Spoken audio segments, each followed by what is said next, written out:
హైదరాబాద్ లో భారీ multilevel marketing మోసాన్ని పోలీసులు గుట్టురట్టు చేశారు. ఇందుకు సంబంధించి సిపి సజ్జనార్ మీడియాతో మాట్లాడుతున్నారు. ఇప్పుడు అలా చూద్దాం. ఈ మధ్యలో Hyderabad city police QNet Wiaan direct Selling Private limited కంపెనీకి చెందిన 35 మందిని అరెస్ట్ చేయడం జరిగింది. దాదాపు 9 కేసెస్ని వాళ్ళపైన కట్టడం జరిగింది. దీనిపైన చాలా బాధితులు బయటకు రావడం జరిగింది.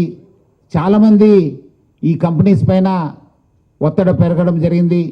వాళ్ళు చాలా రిఫండ్స్ అడగడం జరిగింది. ఈ కంపెనీ చాలా తీవ్రమైన స్క్రూటినీకి రావడం జరిగింది. చాలా చోట్ల కూడా పోలీస్ కేసు కావడం జరిగింది. సో చాలా చోట్ల కూడా కొంత ఎన్ఫోర్స్మెంట్ ఏజెన్సీస్ కూడా వాళ్ళపైన జీరో చేయడం జరిగింది. సో ఇట్లా వాళ్ళు మళ్ళీ నిఘా పెరగడంతో ఈ యొక్క ఎవరెవరు గోల్డ్ క్వెస్ట్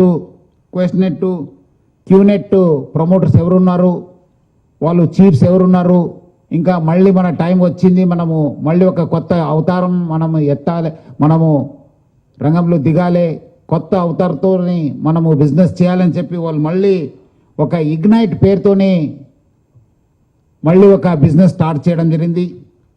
ఇగ్నైట్ ఒక బ్రాండ్ పేరు అయితే వాళ్ళు ఇండి కనెక్ట్ వెంచర్స్ ప్రైవేట్ లిమిటెడ్ అని చెప్పి ROC చండీగఢ్లో వాళ్ళు ఒక కంపెనీని 18th May 2026లో రిజిస్టర్ చేసి వాళ్ళ బిజినెస్ని మెల్లగా కొన్ని చోట్ల మీటింగు, కొన్ని చోట్ల జూము, కొన్ని చోట్ల వాళ్ళ క్యాండిడేట్స్ని ఆ ఒక్క విక్టిమ్స్ ఎవరెవరు ఉన్నారో వాళ్ళ దగ్గర పంపించి బిజినెస్ చేయడానికి ప్రయత్నం చేయడం జరిగింది.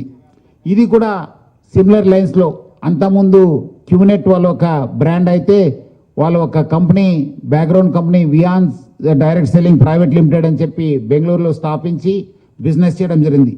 ఈ యొక్క Indi Connect Ventures Private Limited కూడా ఈ ఒక ఇగ్నైట్ పేరుతోనే బిజినెస్ స్టార్ట్ చేయడం జరిగింది. ఇక్కడ మనకు హైదరాబాద్ సిటీలో ఫస్ట్ FIR కావడం జరిగింది SR నగర్లో 5th June. తర్వాత మళ్ళీ 2 FIR కాచిగూడలో, పంజగుట్టలు కూడా రెస్ట్ కావడం జరిగింది. ఇట్లా 3 కేసు కావడంతోనే ఇది మళ్ళీ ఏదో ఒక పెద్ద నెట్వర్క్ స్టార్ట్ అయిందని చెప్పి మనము CCSకి ట్రాన్స్ఫర్ చేయడం జరిగింది. CCS ట్రాన్స్ఫర్ చేసిన తర్వాత ఇన్వెస్టిగేషన్ టేకప్ చేయడం జరిగింది.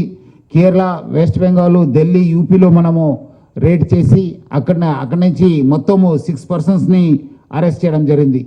సో ఇట్లా ఈ ఒక ఇగ్నైట్ కథనము ఇంకా మనము వాళ్ళు స్టార్ట్ చేసే ముందే అంతే ఆల్మోస్ట్ 18 daysలోనే మనము కథం చేయడం జరిగింది.